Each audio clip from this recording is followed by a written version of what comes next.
Bonjour et bienvenue dans Poitou Pop, l'émission qui vous apprend à manger du bourgeois les jeudis des semaines paires sur Radio Pulsar 95.9. Et aujourd'hui, une émission des plus particulières car c'est l'émission d'entre-deux tours. On l'attendait depuis un petit moment et le second tour arrive dans quelques jours. Et dans quelques jours, Poitiers aura soit un nouveau maire de droite, soit une nouvelle maire de gauche. De gauche sympa, de gauche unie en tout cas. Et donc du coup, pour en savoir un peu plus sur déjà cet accord d'union qu'il y a eu à gauche, les revirements du Parti Socialiste qui ont été encore une fois d'une beauté sans nom, on a une équipe de magnifiques bénévoles autour de nous. On a tout d'abord Eden, bien le bonjour. Bien le bonjour. On a Edoui Pleinair qui est à la technique, bien le bonjour. Bonsoir, bonsoir. Et on a Yurigan, comme d'habitude notre envoyé spécial en duplex, bien le bonjour. Salut. On t'entend. On l'entend en triple, quadruple. Ouais. Donc aujourd'hui on va parler des municipales. D'abord je voulais revenir un petit peu sur aussi l'actualité internationale. Il y a notamment la question à Cuba qui est en train de se poser. Je ne sais pas si vous avez pu regarder l'actualité ou non, mais voilà, les États-Unis ont envoyé une offensive sur Cuba des plus violentes, on peut le dire. Ils ont coupé l'électricité à Cuba, les connexions Internet, tout ce qui peut permettre de s'informer, mais aussi de vivre pour les Cubains et les Cubaines. Et en fait, c'est un peu la revanche de Donald Trump sur l'époque de la baie des cochons où notre très cher fidèle avait envoyé les Yankees droit retour chez eux. Et là, Trump, actuellement, il leur a vraiment dit soit le pays entier se rend, soit vous mourrez tous. Donc voilà, il a mis un peu les choses au clair. Est-ce que quelqu'un ici a regardé un peu l'histoire qui se passe à Cuba ou vous étiez tous obnubilés par la question des municipales ? Moi, je suis à la fois obnubilé par les municipales et obnubilé par ma survie personnelle. Donc, je t'avoue que là, c'est un peu C'est vrai que ça intense. fait déjà pas mal. Mais est-ce que Cuba, c'est pas... je sais pas, est-ce que, disons, la mairie de Poitiers ou la mairie de n'importe quelle autre sous-préfecture, finalement, c'est pas un petit peu un petit Cuba dans lequel on peut faire des trucs. Tu vois, non mais c'est pas pour prendre parti pour une liste ou pour une autre, mais tu vois, dans le sens où finalement, on a des politiques nationales qui s'imposent à nous, des politiques européennes aussi, par ailleurs, qui prennent des fois le dessus sur des politiques nationales, qui nous imposent un certain nombre de choses, en termes notamment de privatisation de services publics, en termes de budget aussi, budgétairement parlant, c'est le budget des communes qui nous est... qui dépend quand même de ce que veut bien nous donner l'État, notamment en termes de dotation. Pas que parce qu'il y a des impôts locaux, mais même les impôts locaux, d'une certaine manière, en fait, en général, d'un point de vue concret, matériel, ça passe quand même par les finances publiques qui sont un peu centralisées à un niveau supérieur.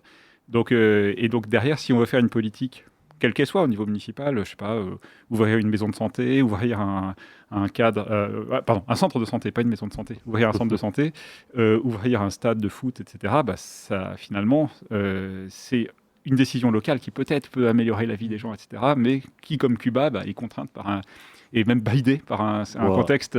Il a réussi à nous faire un pont entre les deux, c'est magistral. Mais la performance est honorable. Mais eux, on pourrait. Il y a un lien finalement, mais c'est vrai que la situation de Cuba est quand même liée à un contexte finalement où les Cubains n'ont pas la main sur tout, quoi. Et surtout que Donald Trump, il demandait Donald Trump aussi à ce que Cuba sorte du marché local. Cuba en fait ne fonctionnait pas avec un marché à l'international comme le souhaitent les États-Unis avec un libéralisme total, l'ouverture des frontières économiques.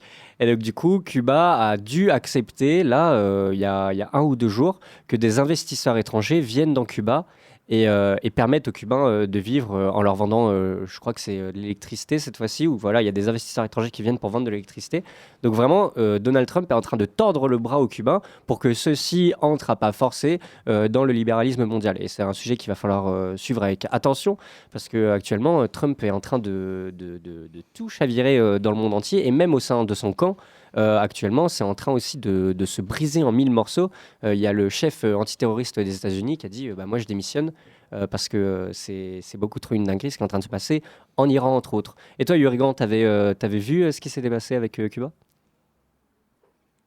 J'ai pas spécialement vu exactement ce qui s'est passé. En gros, moi, de ce que je comprends, c'est que Cuba a proposé une sorte de solution intermédiaire où ils accepteraient possiblement que la diaspora cubaine puisse investir Donc en gros, qu'il y ait des investisseurs étrangers, entre guillemets, mais des gens qui étaient quand même liés à Cuba d'une manière ou d'une autre à un certain moment. Ce qui est quand même, effectivement, hein, une évolution par rapport au mode de fonctionnement traditionnel de Cuba. Mais moi, j'aimerais élargir un peu la vision.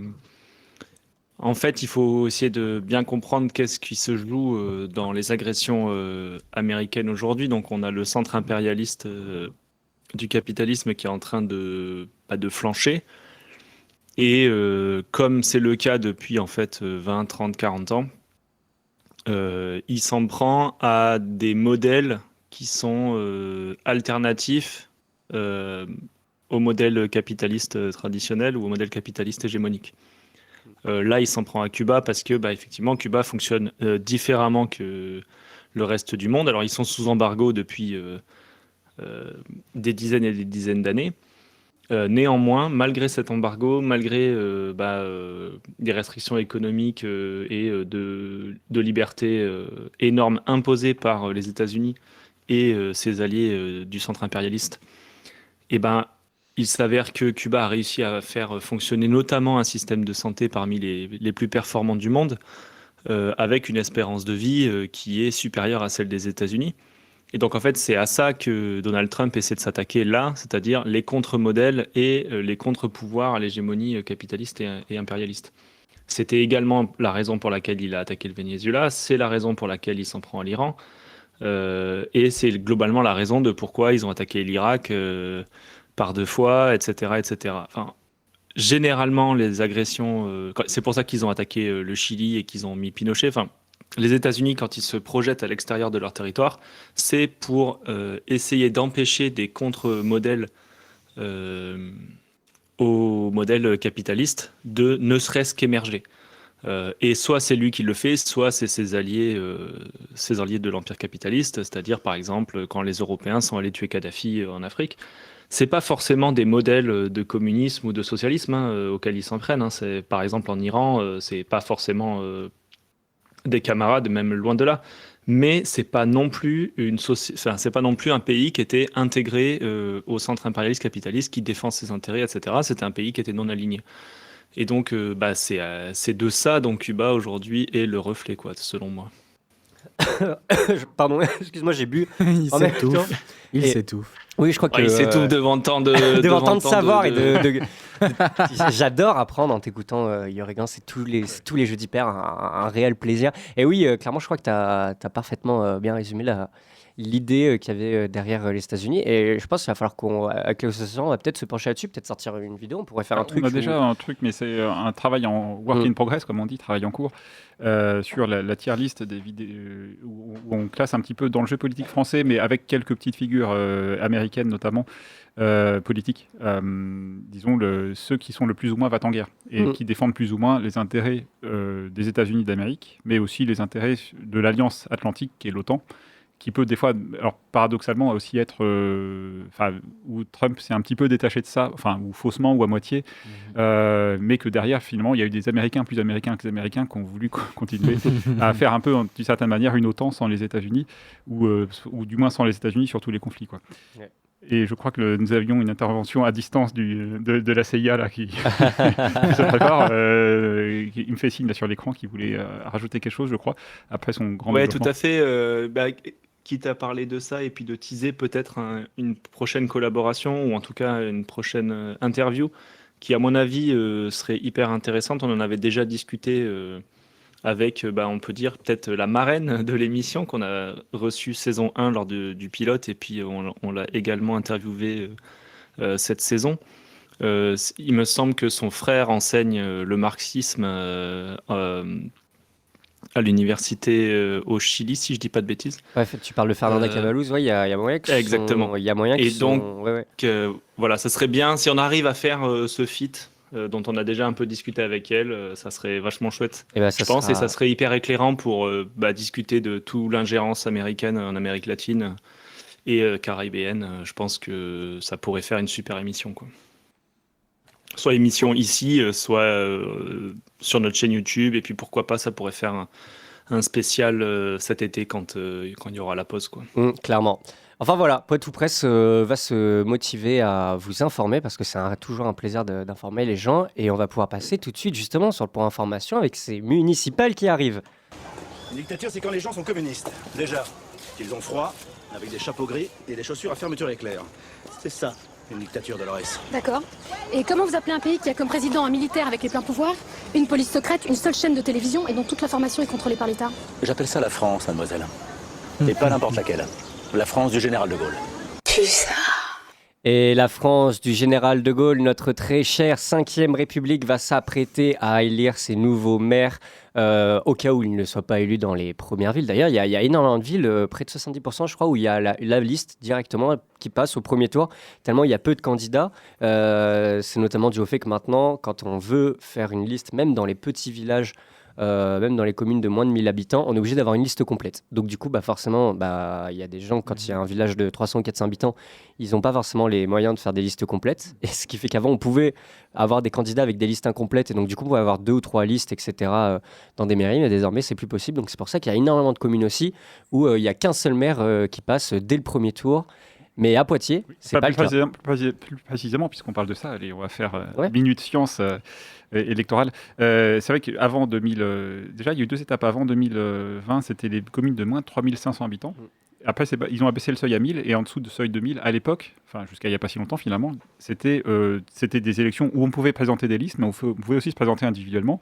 Et on pouvait même rayer des noms dans les listes et rajouter des noms de gens du village qui s'étaient pas présentés. Et ça fait que c'était un peu... voilà. Et en fait, finalement, le résultat sur ces communes-là était personne par personne. Et là, ils ont dit, bon allez, on arrête tout ça. Tout le monde scrutin de liste, y compris toutes les communes, y compris les plus petites. Et même s'il y a des petites exceptions, des petites dérogations qui sont autorisées, c'est que les listes en question peuvent être presque... Enfin, donc c'est forcément des listes complètes paritaires aussi. Il y avait ça aussi qui jouait. Là, maintenant, dans les nouveaux scrutins. Mais il y a une tolérance pour n'avoir que 2 personnes de moins. Enfin, si par exemple, si la commune doit avoir 13 élus, elle peut n'en avoir que 11 sur sa liste, ou elle peut aussi en avoir 15 pour avoir 2 de moins ou 2 de plus, quoi, en gros. Ça, c'est une possibilité, une petite souplesse qui a été accordée, quoi. Mais il n'empêche que c'est vrai que du coup, dans certaines communes, du coup, comme il y a cette contrainte-là, il y a peut-être des communes de moins de 1000 habitants où avant il y avait 2 listes, maintenant il n'y en a qu'une seule. C'est tout le monde s'entend pour qui c'est que bientôt au conseil municipal, puis à la fin tu fais une élection, tu n'as qu'une seule liste à 100% élue avec 100% des voix, quoi. Donc forcément dès le premier tour. Et même si des rares communes, il peut y avoir 2 ou 3 listes, c'est assez facile de faire plus de 50% dès le premier tour, quoi. Ouais. Voilà, c'était le petit point information rudimentaire sur le vote, justement, vu qu'il y a souvent cette question-là de pourquoi est-ce qu'il y a plein de villages, il n'y a qu'une seule liste. Maintenant, vous saurez pourquoi, comment est-ce qu'il y a eu les différentes réformes électorales. Si je pourrais rajouter un truc sur les petites communes, parce que là, on est là, l'écho du terroir, c'est Poitou Pop. Non, mais ce qui est aussi un truc qui pourrait être souligné avant, parce que je pense que vous m'aurez envie de parler de Poitiers, je pense. T'inquiète. Ou peut-être de Châtellerault. J'adore ranger mon frein, donc il n'y a vraiment pas de problème. Peut-être de Châtellerault aussi, éventuellement, ça peut être un truc intéressant à discuter. Ou Chauvigny aussi, puisqu'on parlait de Fernanda Cabalouz, qui est... Bon, on ne dira pas facile les candidates, mais bon, on ne va pas dire qu'on votera pour elle, parce qu'on n'a pas le droit de dire. On ne vote pas à Chauvigny. Voilà, donc, on vote pas à Chauvigny. Oui, mais les gens peuvent nous cater à Chauvigny, croire qu'on ferait campagne pour sa liste, ce qui n'est pas du tout le cas. Mais alors, loin de là. Non, mais sur les petites communes, c'est que du coup, il peut y avoir un réflexe de beaucoup de maires qui sont mis officiellement sans étiquette, mais qui en fait ont une inclination politique. Et il va y avoir le réflexe chez des gens à la campagne qui disent je vote pour le maire, non pas parce qu'il est tel ou tel parti, mais malgré le fait qu'il soit de tel ou tel parti. Ce qui fait qu'on va avoir des maires de source sûre. On a des maires RN et Reconquête dans le département, déjà, même s'ils ne sont pas affichés comme tels. Mais ça peut être aussi le cas dans l'autre sens, même si c'est un peu, malheureusement, moins le cas dans l'autre sens. Mais en tout cas, on a des maires, voilà, et qui vont être élus malgré le fait que tous les gens ne sont pas forcément des sympathisants Reconquête ou RN, par exemple, typiquement.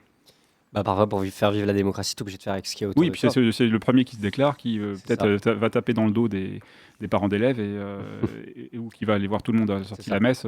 Voilà, il y a de ça aussi, quoi. Ouais, de ouf. En tout cas, à Poitiers. Que dit Poitiers, nom de Dieu? Poitiers dit des très belles choses, mais des choses magnifiques. On a vu une évolution. Alors là, pendant 2-3 jours, j'étais unfair, quoi. Scotché sur Poitou Donc Presse. le second tour, exactement, je n'en décollais pas des informations. Au premier tour des élections présidentielles, c'est Léonore Monconduit qui est arrivé en tête avec 26% des Des voix. élections municipales. Les élections municipales, Léonore Monconduit qui est arrivé en tête avec 26% des voix, suivi par Anthony Brottier avec 24% des voix, suivi par Bertranger avec 14%. Et enfin, François Blanchard avec 11%. Et il y a le candidat RN qui traîne à 10%. 10,6. On ne parlera pas de lui aujourd'hui, ni Lucille Parnodot. et Lucille Parnodot qui est également arrivée avec... 10,4. Putain, t'as la virgule, moi j'ai plus jamais les virgules. Bah écoute, j'ai fait une chronique dessus il y a 2 jours, donc je les connais par 10,4. cœur. Donc après ça, on s'attendait tous à ce qu'il y ait un revirement, qu'il y ait une grande union d'un coup fratricide, enfin non pas fratricide du coup, qu'il y ait une grande union comme ça fraternelle entre les gauches, entre la gauche de Poitiers en commun avec Bertranger et de Poitiers collectif avec Léonore Monconduit, mais malgré tout, ça ne s'est pas produit. Léonore Monconduit a discuté à la fois avec le Parti Socialiste, à la fois avec Poitiers en commun. Le Parti Socialiste a dit jamais je n'irai avec la LFI. Donc du coup, forcément, ils se sont retirés du jeu très très rapidement. Et en même temps, Léonore Monconduit a demandé à Poitiers en commun. Alors il y a eu des magouilles, non, il y a eu des alliances, des discussions durant toute la nuit de dimanche. À 9h lundi, il n'y avait rien du tout, rien n'avait été acté. Ils sont repartis parce que ça ne leur correspondait pas. Si vous voulez plus de détails, je vous invite à aller sur la chaîne YouTube de Ventre Presse où il y a une vidéo qui explique ce qui s'est passé au niveau de l'Union. Et ensuite, c'est là où finalement Léonore Monconduit a redemandé à voir, etc. Aller voir à 14h. Là, il trouve enfin une entente. 14h. J'ai vraiment les heures. Il trouve vraiment une entente. Et en fait, le Poitiers collectif retourne à son local des Verts. Il y a un vote, une discussion. Sauf qu'en fait, il y a une partie très réfractaire au sein de Poitiers collectif. Je les ai appelés les écologistes. Je m'excuse auprès des écologistes d'avoir autant caricaturé leurs pensées et anti-union, etc. Des courants, je vais du coup plus simplifier, des courants au sein de Poitiers collectif écologistes ont refusé, ont dit non, nous ne voulons pas de l'union. Il y a eu des gros coups de pression. C'est des écologistes, c'est pas forcément les écologistes. Voilà, c'est pas les écologistes. C'est des écologistes avec un C'est E ça. minuscule. C'était mieux quand ils s'appelaient Europe Écologie Voilà. Les Verts, on En tout pouvait cas, c'est mieux ça. les catégoriser. C'est des écologistes avec un E minuscule, mais pas forcément des écologistes avec le L C'est ça. apostrophe écologiste. Voilà. Exactement. Et donc, du coup, en fait, qu'est-ce qui s'est passé? Donc, Poitiers collectif est venu avec une demande. Poitiers en commun a dit oui. Et Poitiers collectif a dit finalement non. Donc, du coup, c'était assez cocasse cette situation. Et finalement, mardi à 9h30, la maire a pris sa responsabilité au vu de la situation et du fait que peut-être elle allait sans doute perdre la mairie et se retrouver au chômage dans une semaine. Et donc, du coup, elle a appelé Bertranger et a dit finalement, faut y aller quand même, on s'unit. Et depuis, il y a donc une liste d'union de la gauche à Poitiers. C'est magique, c'est magnifique, main dans la main comme ça. Il faut que je reprenne aussi la chronologie parce qu'en fait, il y a eu deux phases comme ça. Il y a eu donc le dimanche soir, la nuit du dimanche, en gros à lundi, les tractations qui ont échoué. Lundi matin, il n'y a pas d'union. Lundi après, une proposition d'union. Après, voilà, à nouveau un refus. Et puis, il y a in extremis, finalement, C'est fou. une union, quoi. C'est quand même dingue de Et donc, venir de après, demander en conséquence, in extremis, le retrait de Blanchard aussi. C'est ça. En gros, oui, c'est ça, moi, la en nouvelle même temps. définitive de l'union, elle est à peu près à 16h. Même. On parle comme une autopsie. Ça remonte à 16h, l'union mardi à 16h, en gros. Et après, peut-être à 16h45, 17h, il y a Blanchard qui dit « Je me retire parce qu'il y a une alliance avec LFI. » quoi. Ouais, c'est ça. Et donc, du coup, Blanchard s'est retiré et Blanchard a dit j'appelle pas à voter LFI. Donc, finalement, en sous-texte, c'est un peu j'appelle pas à voter Poitiers collectif. Et le Parti Socialiste, en même temps, a demandé à ce que ici, ça vote pour Poitiers collectif. Donc, du coup, Blanchard et Claes vont sans doute se faire dégager du Parti Socialiste. Mais bon, ils vont être sans doute repêchés aussi à Place Publique et donc retourner dans le Parti Socialiste. Que sais-je. Et toi, Yurigan, ouais, t'as suivi un peu les élections, justement, et les magouilles qu'il y avait eu par rapport aux discussions, etc. Ouais, carrément. Alors, moi, pour l'anecdote, j'étais en train de randonner dans le Cotentin la journée de lundi. J'avais posé un RTT et en fait, aux grandes dames de ma compagne, j'étais un peu trop sur Sur ton les téléphone. réseaux, mais en même temps, c'était dur de ne pas suivre. Et effectivement, moi, j'aimerais quand même remettre une petite pièce dans la machine parce que, en réalité, les gens qui sont heureux de l'union pourront être heureux de l'union. Ils n'auront pas à faire de choix entre deux listes affichées à gauche Et selon toute vraisemblance, il n'y a pas besoin d'être un grand aigle pour imaginer que la liste d'Union Poitiers en commun, Poitiers collectif va l'emporter dimanche, sauf gros coup de théâtre, logiquement, vu les forces en présence, il devrait pouvoir l'emporter. Néanmoins, il y a quand même effectivement cette histoire de échec des négociations avec cette espèce de posture de la part de Poitiers collectif de dire nous on veut faire l'union du PS à LFI alors que ça fait des mois et des mois et des mois que le PS dit jamais avec les terroristes de la France insoumise. Il l'a redit d'ailleurs. Il l'a redit. Oui, des mots que dit vraiment Monsieur Blanchard. Enfin, c'est pas inventé. Voilà, c'est des mots qui ont été entendus en réunion. Et de notre côté, un peu par symétrie, des gens qui, côté Poitiers en commun, disent que globalement, une union avec ce PS-là paraît fortement compromise. Donc déjà, la première posture d'union, en fait, ça n'a pas pris. C'est-à-dire que le storytelling de Poitiers collectif qui a été de dire on a proposé une union très large, naninana, on a fait face à des refus. En fait, comme les autres listes, elles ont quand même communiqué tout au long du processus, avant le premier tour, etc., sur le fait que Poitiers collectif a rejeté les demandes d'union des deux côtés, parce qu'en fait, je pense qu'à la fois le PS et Poitiers en commun auraient accepté ou auraient même été heureux d'une fusion pré-premier tour. Cette tentative-là n'a pas fonctionné, ce qui fait qu'en fait, lundi, quand est annoncée une non-fusion des listes de Poitiers en commun et de Poitiers collectif, je pense que l'opinion publique a commencé, et puis les observateurs ont commencé à dire c'est Poitiers collectif qui refuse. Et ça, ils n'aiment pas du tout être dans la position des méchants, je pense. Donc, finalement, les discussions, elles reprennent. Avec une proposition, là encore une fois, un peu déloyale, qui est de proposer à Poitiers en commun une union avec un prorata qui ne représente pas les résultats du premier tour. Alors, pour les gens qui ne comprennent pas bien comment ça marche une fusion de liste, il y a une règle qui est très simple et qui est équitable, c'est que vous prenez les résultats des deux listes, donc là 26 et 14%, ça fait à peu près un tiers, 2 tiers, et c'est même plutôt un peu plus que ça pour Poitiers en commun, c'est un peu plus qu'un tiers. Donc ça veut dire que vous prenez dans l'ordre, vous prenez les 2 premières places pour Poitiers collectif, puis 1 place pour Poitiers en commun, puis 2 places pour Poitiers collectif, et ainsi de suite jusqu'à la fin. Donc ça, c'est normalement la manière raisonnable de faire une proposition de fusion de liste. C'est pas ce qui a été fait. Ils ont proposé moins de sièges parce qu'en fait, ils voulaient pas perdre la possibilité d'avoir une majorité seule. Donc ils font cette proposition-là en sachant qu'elle est déloyale. Et comme au sein de Poitiers collectif, il y a aussi des mouvements, comme vous l'avez très bien dit, tous les deux, qui ne souhaitaient pas faire l'union, je pense qu'en même temps, il y avait une espèce de petite arrière-pensée de on fait une propale, de toute façon, comme elle est déloyale, ils vont la refuser et ça sera eux les méchants dans l'histoire et nous, du coup, on aura le vote utile quoi qu'il arrive, etc.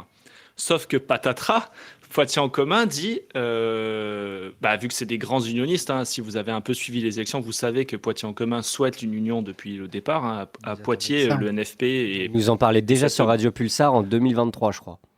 Au tout début de l'association de Poitiers Populaire, ils nous en parlaient. Voilà, je pense, ouais, et c'est vrai que c'est une tendance qui est forte. Le NFP, il est assez fort à Poitiers, cette espèce de grande idée selon laquelle il faut absolument s'allier pour pouvoir gagner et faire perdre l'extrême droite. Analyse qui, selon moi, est un peu fausse, mais bon, je vais essayer de pas trop faire des digressions, mais en gros... Oui, et surtout pas de soutien officiel à telle ou telle tendance, parce que nous sommes en période de réserve électorale. Exactement. Oui, non, bien sûr. Enfin, mais moi, pas de réserve, mais... Je suis en réserve. C'est juste une analyse et essayer de comprendre les choses qui se sont tu es éditorialiste. nouées pour que les gens se rendent compte un peu de ce qui se passe dans ces moments-là. Et donc, ils font cette proposition-là en se disant, à mon avis, qu'elle va être refusée, sauf que non, parce qu'en fait, chez Poitiers en commun, il y a une forte tendance à l'union.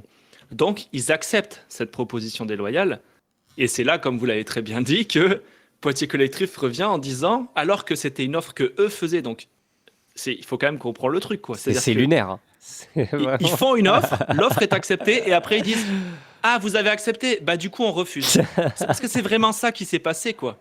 Et finalement, mardi, c'est pareil, il y a eu de la pression qui a été mise un peu de partout. Nous, on a des antennes vraiment partout.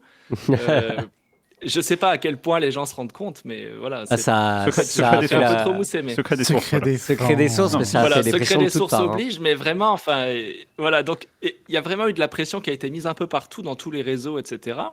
Plein de militants qui se sont agités, qui ont dit mais comment ça, nanani, nanana. Et donc oui, finalement, le mardi, s'est passé un peu ce qui s'est passé à Strasbourg, hein, parce qu'en fait, à Strasbourg, il s'est passé la même chose. C'est-à-dire qu'on a eu les écologistes qui arrivent en tête, la fille qui est... bon, je dis la fille pour aller vite, à Poitiers, c'est pas vraiment LFI, c'est une association, Poitiers en commun. Mais à Strasbourg, donc la fille qui est pareil, un peu en dessous. Et en fait, l'union se fait et les gens qui sont pas contents sont partis. Donc, typiquement, les gens, les Glucksmann Boys and Girls, j'ai oublié le nom, place. Les ouin Pardon, libéraux. Ouais, les ouin libéraux, ils ont quitté l'Union en fait. Et à Poitiers, c'est un peu ce qui s'est passé aussi, quoi. Finalement, en fait, ils ont repris connaissance, ils se sont réveillés, je sais pas comment il faut dire, mais finalement, ils se sont dit, ok, en fait, si on fait pas l'alliance, il y a moyen que le camp d'en face nous mette une douille en faisant une alliance secrète au dernier moment. Donc, ils ont préféré sécuriser la victoire en acceptant l'acceptation de l'offre qu'ils avaient faite et qu'ils avaient finalement refusé d'accepter. Enfin bref. C'était en tout cas assez marrant Ah à mais suivre. mais je sais pas Et si Hamlet.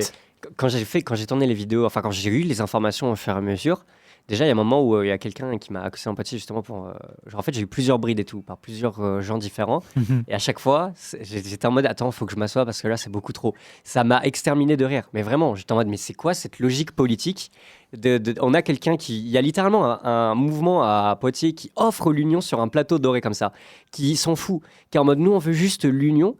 Et t'arrives quand même à dire non parce que LFI, islamo-gauchiste, la Palestine, ils sont antisémites, vu que c'est ça les arguments qu'il y a souvent derrière les militants écolos puis, qui refusent Quentin Deronck. l'union.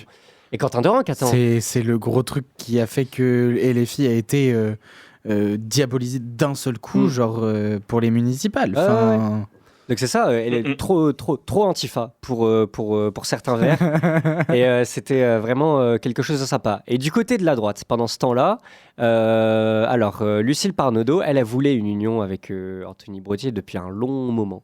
Mais en fait, Anthony Brottier... Ah ouais. En fait, deux macronistes ensemble. En fait, ça faisait un petit moment qu'elle voulait l'union avec Pas Anthony. si sûr que ça. J'avais plutôt qu'elle aurait voulu qu'il n'y ait pas Brottier qui soit. Oui, mais Brottier aurait pas. Non, mais Brottier aurait pas été premier. Brottier bon. aurait pas été en aussi bonne posture. Elle aurait pas voulu l'union. Mais là, par rapport au cadre qu'il y a eu sur le second tour, elle a communiqué. Elle a dit qu'elle avait voulu l'union avec Brottier, mais que celui-ci avait refusé. Et ils en ont parlé d'ailleurs. Entre les tours. Ouais. Et mais c'était déjà quelque chose qui était comme dans Poitiers en commun, etc. Quelque chose qui était mûri depuis un long moment, tu vois. Et d'ailleurs, il y a le débat là qui est sorti sur France 3 et elle en reparle également. Elle dit à côté de Brottier, vraiment pas cool d'avoir rejeté l'union. Et en fait, du coup, maintenant, il y a le truc du vote utile avec Lucile Parnaudot, la macroniste, qui dit votez utile, votez la vraie droite, votez pas Brottier, ce faux macroniste. Et c'est assez drôle. Et pareil, Brottier n'a pas pris non plus Blanchard. Et du coup, en fait, Brottier se retrouve tout seul avec quelques réserves de voix de la part de Blanchard, mais en fait, ça va surtout jouer à l'abstention, je pense, dimanche, vu que les résultats vont être sensiblement les mêmes, à mon avis, entre les différentes listes par rapport au premier tour. Enfin, moi, perso, c'est un peu ma propale, on verra si j'ai raison ou non. Mais en tout cas, à droite, du coup, pas d'union non plus. C'est assez cocasse. Moi, j'en ris, je glosse. Je gosse très très fort, je crois que c'est Glousse. Je glousse très très fort. Comme les dindons. Et il y a notamment toute la question sur la Brottier et une ville solidaire et humaniste. Et justement, j'aimerais bien qu'on en revienne dans quelques instants, mais il est temps, ça fait un petit moment qu'on parle, il est temps d'aller boire un petit verre d'eau. Et on a décidé de mettre une petite musique. Notre très cher Arthur, il n'est pas là avec nous ce soir. Malheureusement, il reviendra dans 2 semaines. Mais comme on pense à lui, à chaque fois qu'il n'est pas là, on a mis les Fatales Picard. Et donc, du coup, tout de suite, on va voter. Et puis merde, je vote à droite par les Fatales Picard sur Radio Pulsar 95.9.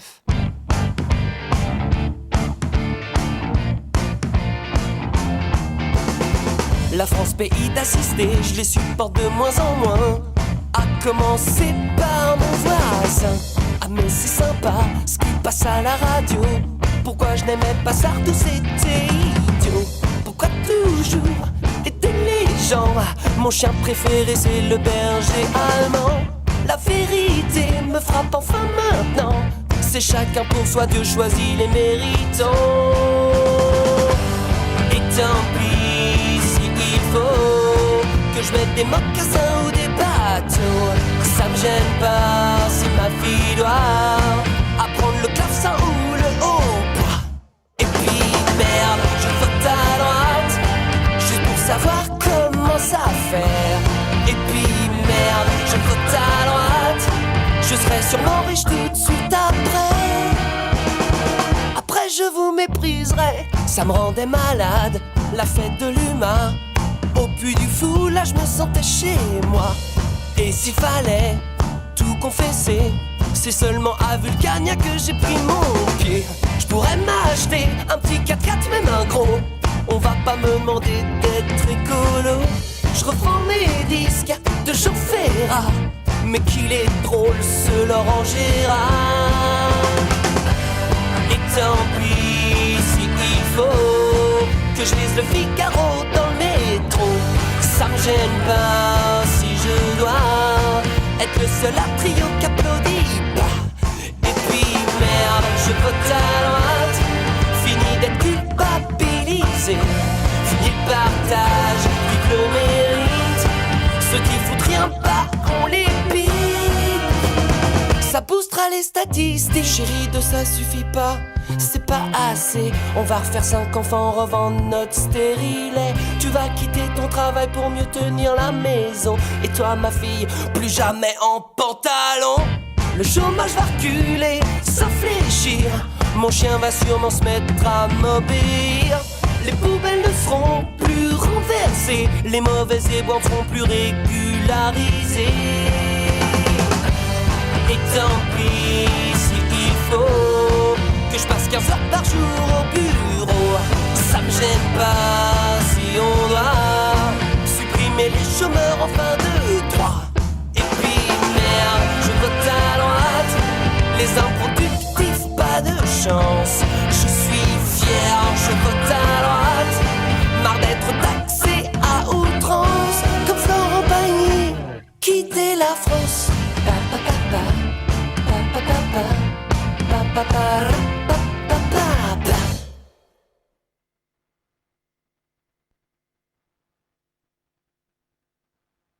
Tout ça.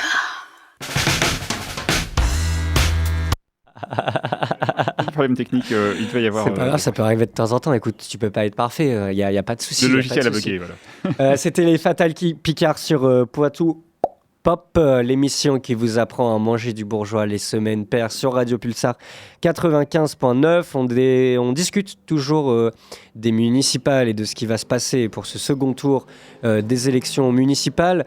Donc on venait de revenir sur l'union qui avait eu lieu entre les différentes listes de gauche, entre le PCF, LFI, qui sont dans Poitiers en commun, plus la Pré Debout, avec justement les écologistes et d'autres courants également écologistes au sein de Poitiers Collectif. Le Parti Socialiste qui donne son soutien à Poitiers Collectif. Mais oui, d'ailleurs, on n'a pas assez soulevé ça. C'est la fin de Claes au Parti Socialiste. Il va se faire exclure du parti probablement par Olivier Faure parce qu'il a appelé à ne pas voter pour Poitiers Collectif et à voter Anthony Brottier sur sa page Facebook. Donc ça, c'est vraiment magistral. On a là la fin de... Oui, c'est-à-dire que peut-être on a loupé une étape, c'est qu'en fait le PS au niveau... Enfin le parti, le PS, c'est-à-dire indépendamment de son candidat et de sa liste, qui était la liste Blanchard, qui était la liste de candidats du PS, mais le PS, les militants du PS, en gros locaux, ont décidé de soutenir au deuxième tour, au nom de peut-être le NFP, l'Union de la Gauche, la liste de Léonard Monconduit fusionnée. Et donc contre du coup l'avis même des colistiers du PS qui eux voulaient du coup appeler à voter contre LFI, donc contre voilà. Et donc de ce fait Alain Claes lui Blanchard s'est retiré mais en disant juste ne pas voter pour LFI, alors que Alain Claes a ouvertement appelé à voter pour Anthony Brottier, donc contre l'avis du PS, quoi. Voilà. C'était magique. Voilà. Et donc, du coup, de ce fait, il y aura le logo PS sur la liste Monconduit, en gros. Même s'il n'y a aucun candidat du PS sur la liste. Moi, quand j'ai vu le logo, je me suis dit, mais attends, mais est-ce qu'au passage, j'ai une sorte de petite alliance pour qu'il y ait un poste au Parti Socialiste ou autre? Non, je vois que j'ai regardé la composition des candidats. Il y a un place publique, je crois, qui est à la toute fin, qui est dans la liste, mais il n'y a aucun autre socialiste. Donc, du coup, il y a un soutien tacite des socialistes. Alors, Eden, ça fait quoi de voter socialiste dimanche? Ben non. Je ne veux pas. Mais c'est pas socialiste, il y a Léonard, Pardon, il y a de quoi Bertrand. Personne vote ici. Non mais pour, oui, quiconque. personne vote pour quiconque. De toute façon, les socialistes sont pas sur la liste, comme je viens de le dire, c'est en soutien tacite. C'était une pente du Nord, l'Arcom, s'il vous plaît, si vous nous entendez. Moi, je vais voter lutte ouvrière. Je vais remettre le bulletin du premier tour. Non, je vais voter les poules royalistes, peut-être. Qui sait? Et donc du coup, Anthony Brottier, cet après-midi, on a sorti une vidéo sur Ventre Presse qui, Tout à fait. modestement, hier soir, je me suis mis à faire un petit décryptage du programme d'Anthony Brottier. C'est une vidéo vraiment basique, hein. Ça rentre pas dans le fin fond des choses, parce qu'il faudrait beaucoup plus de temps, parce qu'en fait, Anthony Brottier est un Macron en herbe. Émission. C'est-à-dire que vraiment, c'est Emmanuel Macron d'un point de vue local. Autant Blanchard parle comme Macron l'a la même gestu, autant Brottier, lui, il a juste le même discours, c'est-à-dire une ville inclusive, une ville ouverte au monde qui nous entoure, qui est là pour tout le monde, pour les petits patrons, pour les pauvres, pour les grands patrons. Vraiment, on est là tous unis les uns dans les autres. Plus de clivage à Poitiers, c'est fini. C'est ça, la grande internationale, le grand socialisme à Poitiers, c'est Anthony Brottier. Et donc, du coup, je me suis dit quand même, genre le fait qu'il marque dans son tract qu'il est pour une ville solidaire, inclusive, etc., il serait quand même temps de s'y pencher. Et donc, du coup, sur son programme de 26 pages, c'est simple, je pense, il y a à tout péter 4 fois où il y a des chiffres dedans.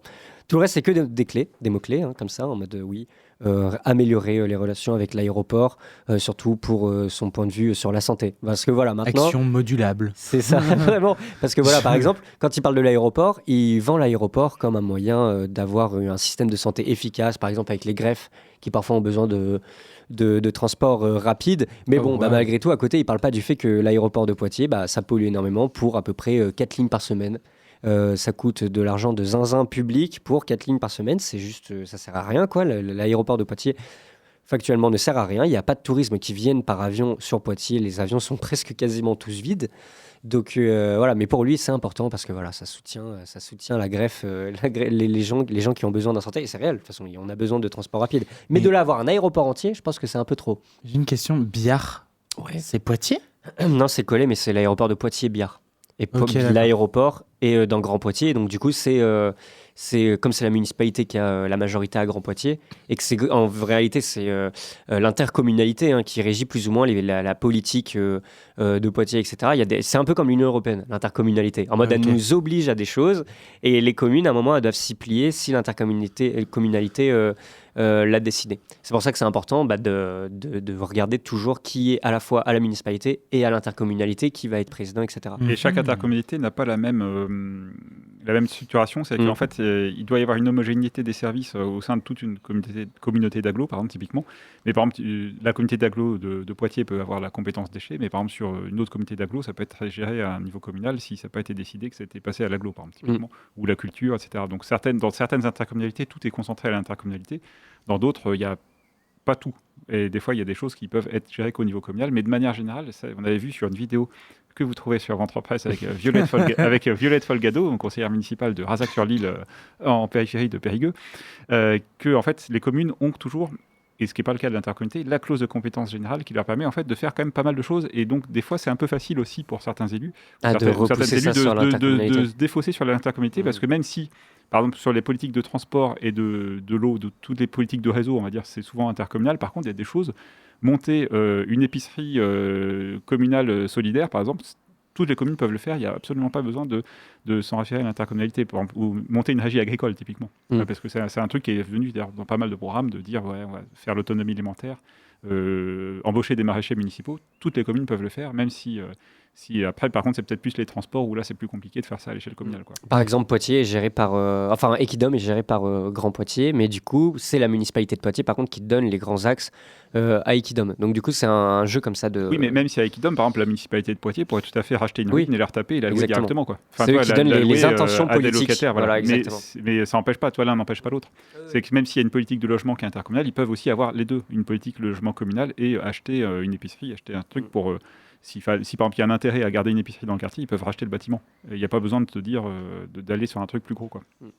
Et donc du coup, Anthony Brottier, voilà, il vend l'aéroport. Moi, ce qui m'a surpris, c'est que vraiment, il est là en mode vraiment, je veux du sport. Moi, c'est vraiment la rubrique sport qui m'a un peu interloqué. Il est là en mode, oui, il faut favoriser le sport avec tout le monde. Je veux moderniser tous les gymnases. Je veux créer un nouveau gymnase. Je veux rénover les piscines, etc.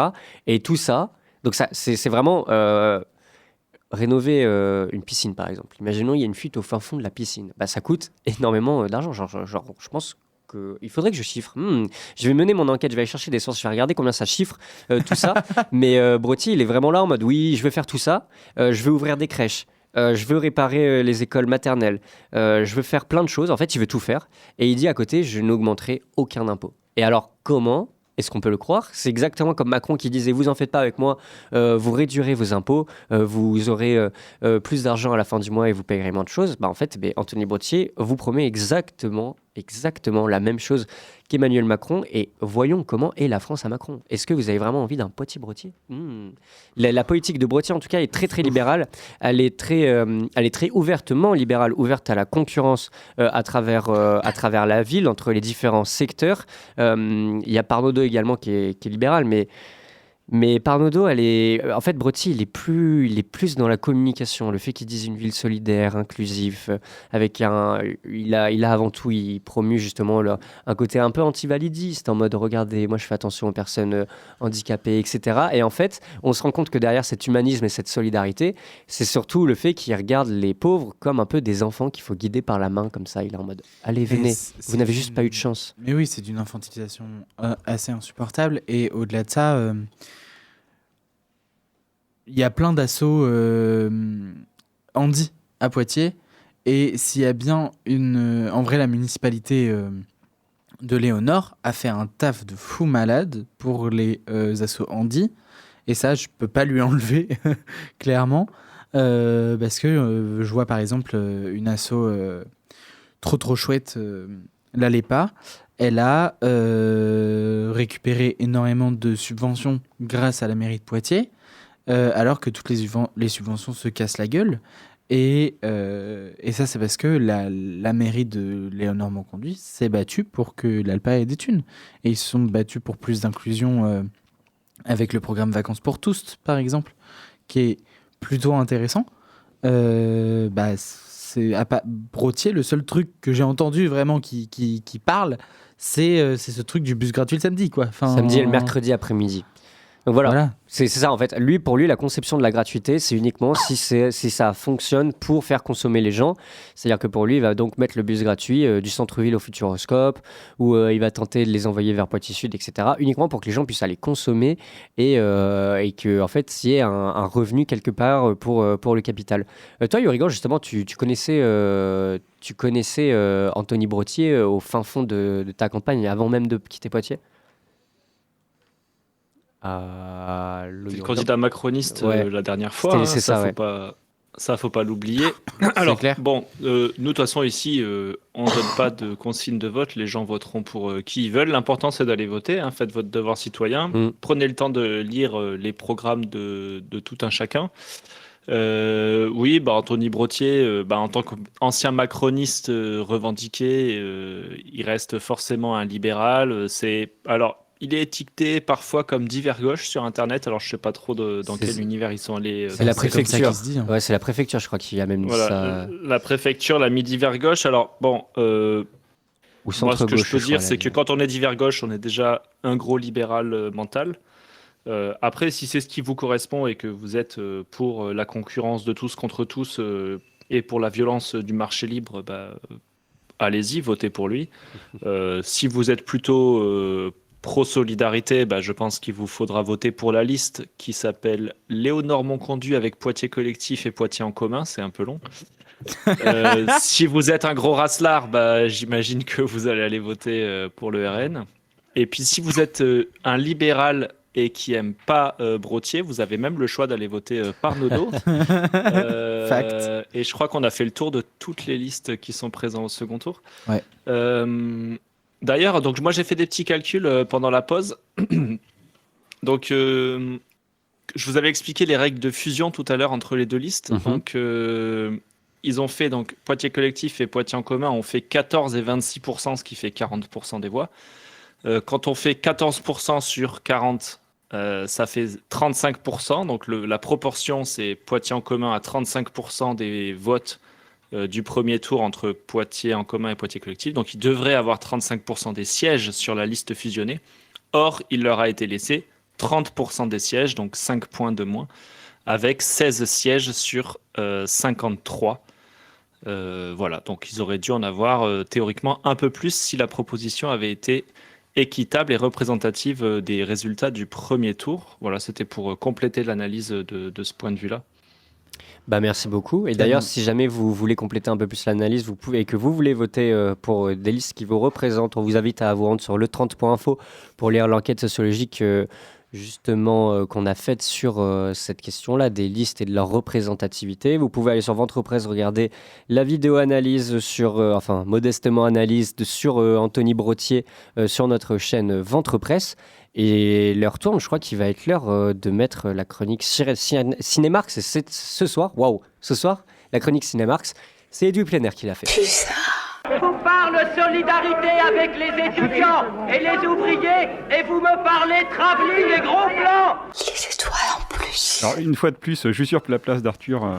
Je crois qu'on va m'en vouloir beaucoup là pour ça. Ici aussi, il y a du libre marché, vraiment. C'est du marché. Je vais quand même lui rendre hommage parce que, en fait, pourquoi elle n'est pas là? Parce que il est absent pour de bonnes raisons, puisqu'il tient une conférence en SHA, Sciences Humaines et Arts, sur le thème Eurovision, la géopolitique et les paillettes. Thème sur lequel il est spécialiste, puisqu'il avait fait l'objet d'une chronique la saison dernière sur Poitou Pop, que vous pouvez trouver sur radio-pulsar.org. Et notre camarade Arthur, Valois Lagourdette de son nom complet, a aussi sorti un court-métrage documentaire, Mon grand-père et la guerre d'Algérie, disponible dès ce soir sur sa chaîne YouTube. Donc nous invitons à aller le regarder, et donc c'est pour ça qu'il n'est pas là ce soir. Donc moi je vais vous parler d'un film qui n'est pas forcément directement sur les conséquences du capitalisme, mais dont l'histoire résonne pas mal avec l'actualité.